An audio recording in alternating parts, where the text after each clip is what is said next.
That's right, Shivansh. Not only is the coronavirus impacting schools and universities across the country, it's taking over the sports world as well. In a news release sent out by the NCAA President Mark Emmert has announced that the men's and women's basketball tournaments will be played without fans. This fan ban also includes the NCAA Wrestling Championships that were supposed to take place next weekend in Minneapolis and the College Hockey Championships.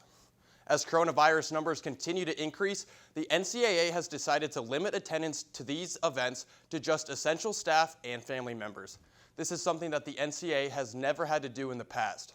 But after the NCAA released this statement, many other conferences have switched their tournament to a fans-only format, including the Big Ten tournament that's going on today, and many others, including the Big 12 and the SEC. And beyond the NCAA, the NBA has announced that they're suspending their season and taking a hiatus. This decision was made last night when Rudy Gobert of the Utah Jazz had tested positive to the virus. The Jazz had just played in Boston earlier this week, which is one of the country's most affected areas. As the virus continues to spread throughout the globe, we will give you all the updates on how it's impacting the sports world. But let me be the first to tell you that watching the Iowa Hawkeyes play in the NCAA tournament with no fans is going to be different. But all of that starts this afternoon when they take on Minnesota.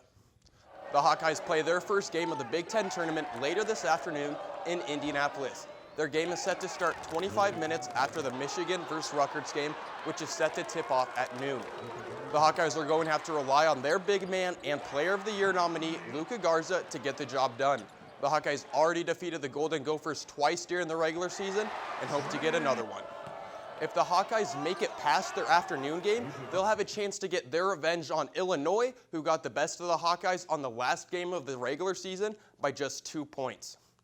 And after an 8-run shutout on Tuesday night, the Hawks continued their midweek sweep against Kansas last night with a final score of 3-1. Midweek games are essential for head coach Rick Heller to find key pitchers throughout the season. Last night's game alone had 7 different pitchers, only giving up a total of 6 hits and 1 run from the Jayhawks. On the offensive end, the Hawks junior Isaiah Fullard is batting at .400 over 15 games on the season, while freshman Peyton Williams has an 11-game hitting streak, a team best. Hopefully the Hawks are safe to travel this weekend as they're scheduled to fly to the West Coast to take on Cal State Northridge Friday through Sunday. And that's all I've got for you today, but be sure to follow the Daily Iowan for all of your Hawkeye sports updates and come back tomorrow morning to see how the men's team is doing on their Big Ten tournament run. Shivansh?